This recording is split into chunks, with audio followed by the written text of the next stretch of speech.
Kita mau Natalan di mana sih? Hai, selamat malam semuanya. Hai, kami dari keluarga Cipadung. Shalom, selamat Natal Gereja Kristus Bandung. Kami dari keluarga Chandra Lesmanita Senturi. Dan siapa Anda merayakan Natal 2020 dan menyambut Tahun Baru 2021? Sekarang kan lagi masa pandemi, jadi kita Natalannya ibadah online. Dan keluarga pastinya. Dengan siapa? Ya pastinya dengan keluarga dong. Kita merayakan Natal dan Tahun Baru bersama berlima. Ih, kan kita Natalannya rame-rame walaupun online, cuman kita nggak berdua deh, nanti sama Kak Prisi, Kak Bejam, sama Mateo. Pastinya dengan keluarga. Di rumah saja. Katanya di rumah saja sama keluarga. Siapa ya? Ini dengan anggota Fantastic Four. Apa saja acara yang Anda rencanakan? Acara kita adalah kebaktian, terus masak-masak, terus kumpul-kumpul, kumpul-kumpul berlima. Berlima sama-sama. Chris, ya nggak selalu juga. Oh, YouTube gitu ya, Chris? Iya. Oke, kalau Salon? Aku sih main dokter-dokteran, kalau nggak main Rubik. Oh, main Rubik. Kumpul aja sih. Bakar-bakaran. Mau ngapain aja nih di Natal? Ngumpul-ngumpul aja ya. Ngapain aja? Ngapain aja Bude? Aja. Makan bareng. Ibadah dulu dong. Oh iya, ibadah. Pertama ibadah sama keluarga. Buka kado. Berbagi sukacita dengan orang yang kita kasihi. Kumpul, kami sudah Sukacita. senang sekali ada sukacita, tentunya ya ada hidangan sedikit lah, nggak tahu itu besok Bram mau masak apa. Kata yang menggambarkan suasana hati menyambut Natal dan Tahun Baru. Semua Enjoy. iya. Gak sabar aja sih nunggu kumpul-kumpul keluarga. Ya, happy, ada juga jenuh. Tuhan Yesus lahir di hati kita. Sukacita. Damai-damai. Luar biasa. Luar biasa. Sederhana. Sederhana. Terus bersyukur dan sukacita. Tidak sabar dan menantikannya. Senang banget karena punya banyak kado. Exciting, puji Tuhan. Udah 5. Harapan dan doa saudara untuk tahun 2021. COVID berlalu. Dan Kita jalan. Aku rindu kalian. Ya, tahun 2021 kita dapat beribadah bersama-sama di gereja dan COVID ini bisa hilang. dan keadaan lebih baik lagi deh dari segala aspek. Bentar ya, janji. Benar, janji. Jalan-jalan terus ke mall beli mainan. Wah. Tetap semangat dalam Tuhan. Tuhan beserta kita. Tuhan beserta kita. Kangen. Antusias. Bersinar. Sukacita. Bersama Yesus pasti menang.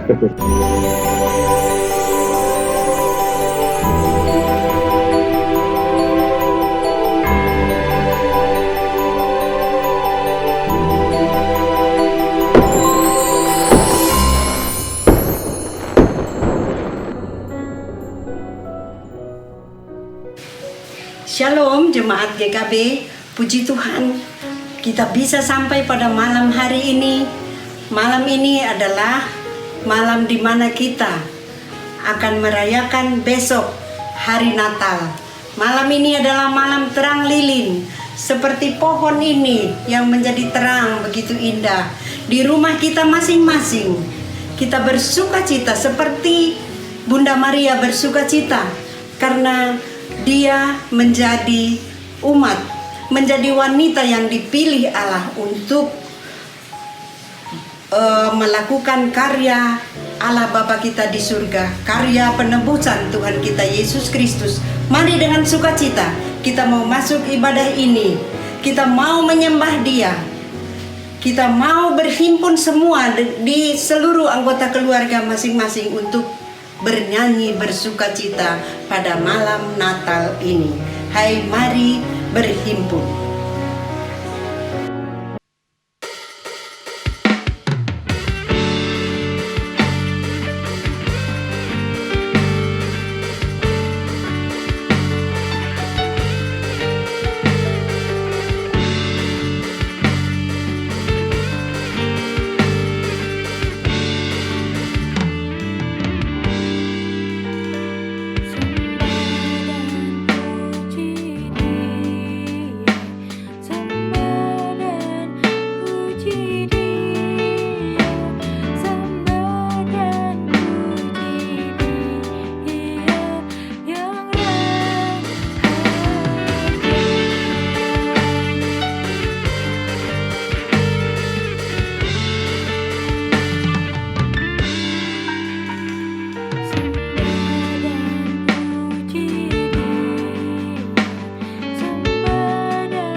Jemaat yang dikasihi Tuhan, bahwa pertolongan kita dalam ibadah Natal kita adalah di dalam nama Tuhan yang menjadikan langit dan bumi. Damai sejahtera Tuhan yang melampaui akal, itulah juga yang menyertai kita sekalian dalam perayaan Natal kita. Haleluya. Amin.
Salam Bapak Ibu yang dikasihi Tuhan.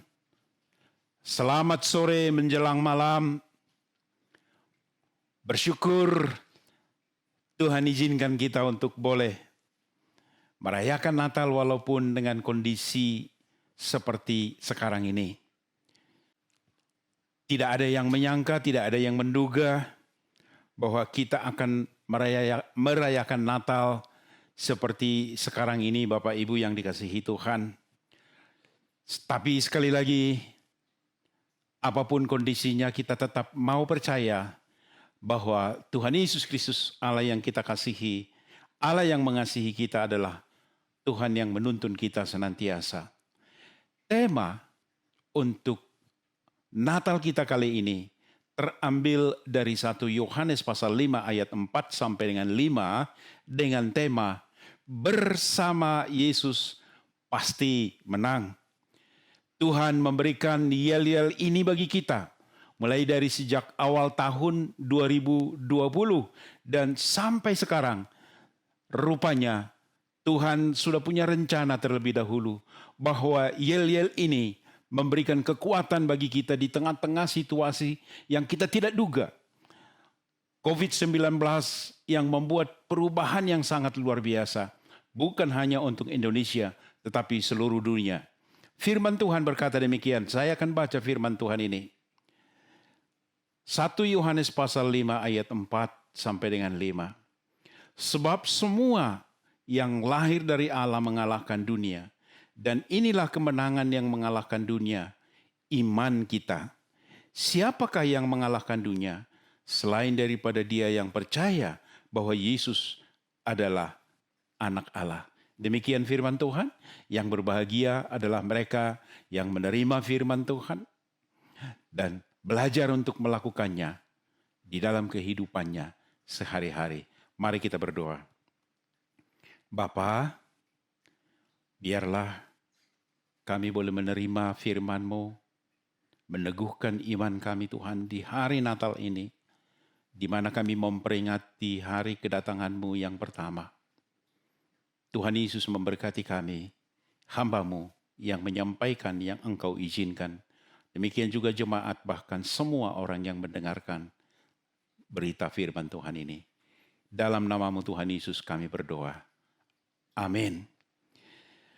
Sekali lagi Bapak Ibu, selama 1 tahun kita mengucapkan yel-yel kita bersama Yesus pasti menang. Tuhan memberikan yel-yel ini untuk kita. Selama setahun ini Bapak Ibu, saya coba melihat ada alasan apa bagi kita untuk mengakui bahwa bersama Yesus pasti menang. Alasan yang pertama jelas, karena Yesus Kristus itu adalah pemenang. Ya. Jadi alasan yang pertama, mengapa kita punya keyakinan bersama Yesus pasti menang? Karena Yesus Kristus adalah pemenang. Jadi sangat wajar dong, kalau kita berjalan sama pemenang, maka kita juga menjadi pemenang. Nah, Bapak Ibu yang dikasihi Tuhan, Yesus Kristus adalah pemenang karena apa? Yang pertama, alasan yang pertama. Mulai dari sejak Allah merancang kedatangan Tuhan Yesus ke dalam dunia, maka iblis tidak suka dengan rancangan Allah itu. Karena iblis sudah tahu bahwa kalau Tuhan Yesus datang ke dalam dunia menjadi juru selamat, kalau jalannya mulus, maka iblis akan dikalahkan dan umat manusia dimenangkan bagi Tuhan. Jadi iblis merencanakan kegagalan-kegagalan yang sudah direncanakan oleh Allah. Poin yang pertama yang saya lihat adalah bahwa Yesus Kristus menang dari siasat si iblis. Pada waktu Tuhan Yesus sudah berumur kurang lebih 2 tahun.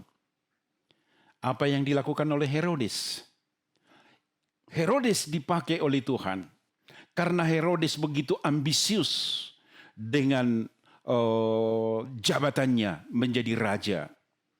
Maka iblis memakai Herodes untuk menggagalkan rencana Tuhan dengan cara setiap anak umur 2 tahun pada waktu itu dibunuh dengan harapan raja itu, yaitu Tuhan Yesus pun terbunuh. Tetapi Tuhan Yesus menang karena di dalam Matius pasal 2 ayat 16, malaikat berkata kepada Yusuf supaya Yusuf membawa Yesus ke Mesir. Yang kedua, Bapak Ibu, ya, Tuhan Yesus menang dari lawan iblis karena pada waktu Tuhan Yesus sudah mulai berumur, ya, sudah mulai menyampaikan kebenaran firman Tuhan, maka iblis mengajak Tuhan Yesus untuk dicobai. Matius pasal 4 Bapak Ibu ayat 8 sampai dengan 10. Tuhan Yesus dicobai dengan harapan. Tuhan Yesus takluk kepada pencobaan si iblis. Sehingga rencana Tuhan Yesus, rencana Allah untuk menyelamatkan manusia dari dengan cara Tuhan Yesus mati di kayu salib gagal. Jadi, tetapi Tuhan Yesus menang, Bapak Ibu. Hebat sekali. Apakah iblis berhenti sampai di sana? Tidak. Terus dia berusaha untuk menggagalkan rencana Allah. Kemenangan yang ketiga adalah pada waktu Petrus dipakai oleh iblis.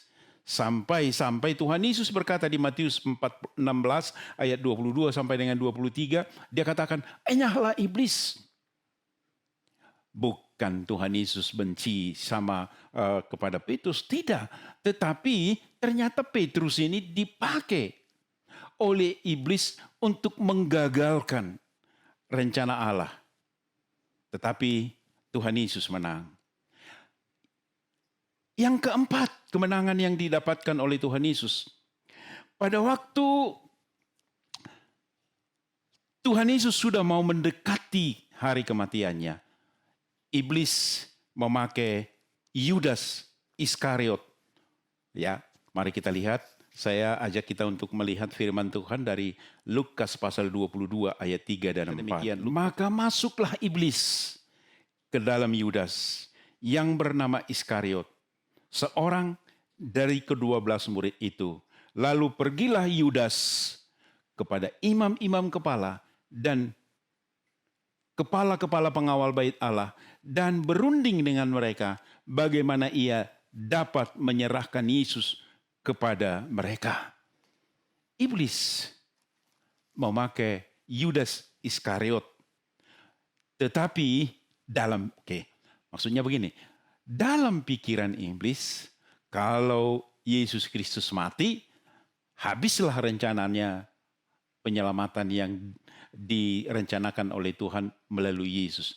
Tetapi justru sebaliknya, kematian Tuhan Yesus di kayu salib justru itu menjadi kemenangan untuk menebus dosa manusia. Iblis berpikir kalau Tuhan Yesus mati, habislah rencana Tuhan. Tetapi justru dengan kematiannya lah, maka rencana iblis atau Tuhan Yesus menjadi pemenang. Itu sebabnya firman Tuhan berkata, 1 Korintus pasal 15. Dan sesudah yang dapat binasa ini mengenakan yang tidak dapat binasa, dan yang dapat mati ini mengenakan yang tidak dapat mati, maka akan genaplah firman Tuhan yang tertulis. Maut telah ditelan dalam kemenangan. Hai maut, di manakah kemenanganmu? Hai maut, di manakah sangatmu? Jadi, kita lihat iblis berjuang untuk menggagalkan rencana Tuhan. Tetapi setiap langkah Tuhan kita Yesus Kristus menang. Yang terakhir yang saya coba tulis di sini adalah menang dari siasat iblis dengan memakai mahkota agama menjadi pembohong. Bahwa Tuhan Yesus itu tidak bangkit. Tetapi Tuhan Yesus bangkit dari antara orang mati. Dan bahwa dia nyata-nyata hidup karena selama 40 hari. Terus menerus. Ya, bukan hanya sekali-sekali ya. 40 hari terus menerus setelah kebangkitannya. Dia menyatakan dirinya bahwa dia bangkit. Dia memang adalah pemenang. Tuhan Yesus adalah pemenang, Bapak Ibu yang dikasihi Tuhan. Kalau kita berkata bahwa bersama Yesus kita pasti menang, wajar karena Tuhan kita Yesus Kristus adalah pemenang. Karena itu saya mau katakan di Natal ini, tetaplah percaya kepada Tuhan Yesus karena Dia adalah pemenang. Yang ketiga yang saya lihat, alasan untuk kita percaya bahwa bersama Yesus kita menang. Kemenangan Yesus Kristus memberi motivasi. Motivasi untuk apa? Supaya saudara dan saya bisa mengasihi Tuhan. Bisa mengasihi Tuhan Allah kita. Karena dengan kemenangan yang ada pada Tuhan, kemenangan yang ada pada Tuhan Yesus, Anda dan saya dimampukan untuk boleh mengasihi Allah. Mengasihi Tuhan kita. Amin Bapak Ibu. Kasih Tuhan yang Tuhan kasih bagi saudara dan saya memotivasi kita untuk mengasihi Tuhan. Yang kedua, bahwa dengan kemenangan Yesus Kristus memberi motivasi kepada kita untuk mengasihi sesama manusia dengan tulus. Kita belajar untuk mengasihi dengan tulus Bapak Ibu. Betul kita berjuang dengan hal ini. Tetapi di dalam perjalanan kehidupan kita, kasih kita kepada sesama dari hari ke hari diperbaiki oleh Tuhan. Terkadang kasih kita ada embel-embelnya. Tetapi kasih Tuhan meluruskan motivasi kita untuk terus mengasihi dengan tulus. Iya kan? Para misionaris datang dari luar negeri pada waktu zaman dulu. Mereka meninggalkan segala sesuatu. Datang ke Tanah Batak, datang ke Ambon, datang kemana-mana di Indonesia. Padahal pada waktu itu masih primitif sekali. Nommensen datang ke Tanah Batak masih primitif sekali. Tetapi dia rela meninggalkan semua yang ada di Eropa sana, di Jerman sana, untuk memberitakan kasih Tuhan, motivasi kemenangan Yesus Kristus, memberi motivasi untuk boleh mengasihi. Alasan yang ketiga Bapak Ibu, kalau saya boleh katakan ini, alasan yang ketiga, kemenangan Tuhan Yesus, kita boleh berkata bahwa bersama Yesus pasti menang, karena ada kepastian. Amin Bapak Ibu. Ya, ada kepastian buat kita. Di dalam langkah perjalanan kehidupan kita, kita punya satu keyakinan. Ada kepastian. Tuhan Yesus berkata di dalam Yohanes pasal 14.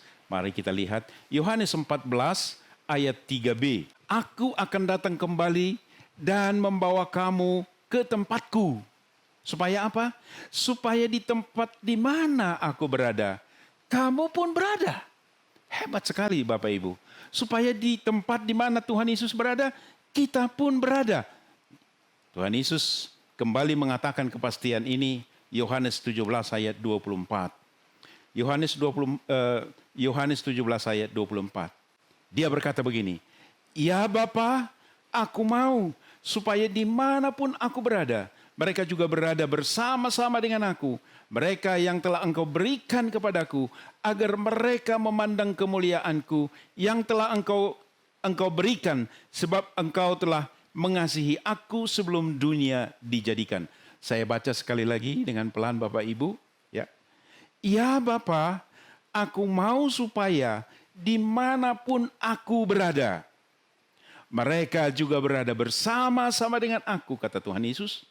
Mereka yang telah Engkau berikan kepadaku, agar mereka memandang kemuliaanku yang telah Engkau berikan kepadaku, sebab Engkau telah mengasihi aku sebelum dunia dijadikan. Tuhan mau supaya dimanapun dia berada, di situ juga saudara dan saya yang percaya kepadanya berada.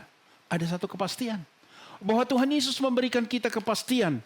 Itu sebabnya bersama Yesus pasti menang. Karena Yesus memberikan kepastian.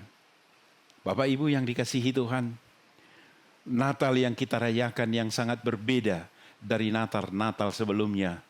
Tetapi firman Tuhan ini meneguhkan kita. Bersama Yesus pasti menang. Bersama Yesus pasti menang karena ada kepastian yang Tuhan berikan. Kita bukan sedang berjalan menuju ketidakpastian. Tetapi saudara dan saya sedang menuju kepada kepastian. Apa itu? Supaya saudara dan saya, supaya banyak orang dapat bersama-sama dengan dia menikmati anugerah yang Tuhan, yang Allah sediakan buat kita. Hidup bersama-sama dengan dia di dalam kehidupan yang abadi kekal bersama dengan Tuhan Yesus Kristus. Sukacita yang luar biasa bukan? Kemenangan yang luar biasa bukan? Karena tidak ada satu pribadi pun di dunia ini yang dapat mengatakan itu dengan tegas kepada saudara, kepada saya. Berbahagialah kalau saudara percaya kepada Tuhan Yesus.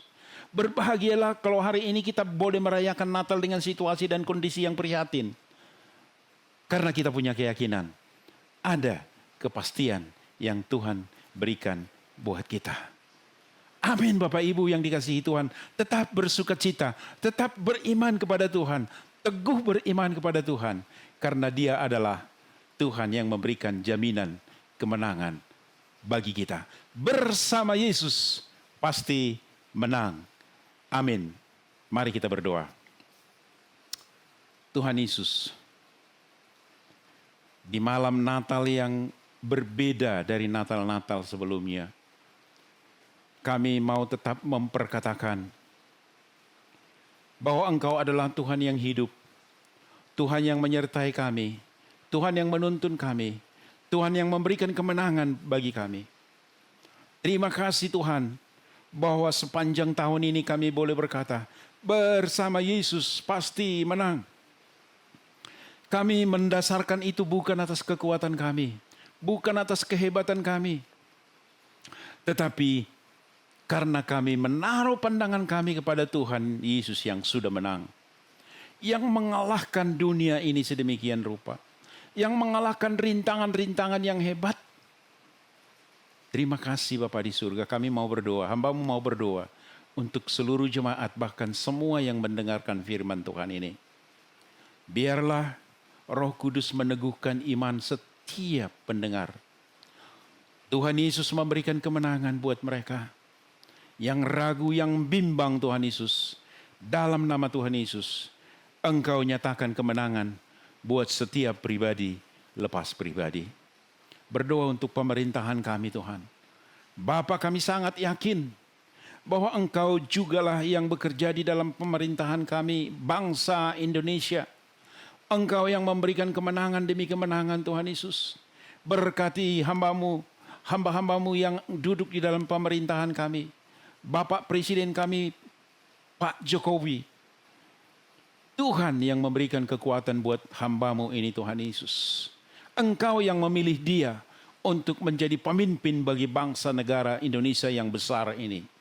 Demikian juga dengan Bapak Wakil Presiden, para menteri, bahkan semua jajarannya Tuhan dari pusat sampai daerah. Tuhan yang menuntun, yang memeliharakan mereka. Terima kasih Bapa yang baik, bagimulah segala hormat dan kemuliaan. Engkau Tuhan, Engkau Allah kami, yang menuntun kami senantiasa di dalam perjalanan hidup kami. Kami tidak ragu bahwa Engkau Tuhan, yang senantiasa bersama-sama dengan kami, menghadapi segala situasi dan kondisi. Terpujilah nama-Mu Tuhan Yesus Kristus, Allah kami yang hidup. Tuhan Yesus, sekali lagi, biarlah kuasa kemenangan-Mu meneguhkan iman jemaat-Mu. Yang ragu-ragu, yang bimbang Engkau teguhkan. Terpujilah Engkau Tuhan Yesus, Allah kami, Tuhan kami, yang senantiasa menyertai kami. Dalam nama itu kami sudah berdoa. Haleluya. Amin. Jemaat yang dikasihi Tuhan, marilah kita menjalani hari-hari kita dengan penuh keyakinan bahwa Allah di dalam Tuhan kita Yesus Kristus adalah Allah yang senantiasa memberkati kita, menuntun langkah kita. Terimalah berkat yang asalnya daripada Tuhan. Turunlah atas saudara sekalian anugerah dari Allah Bapa, kasih dari Tuhan kita Yesus Kristus, persekutuan dengan Roh Kudus menyertai saudara-saudara kekal selama-lamanya. Amin.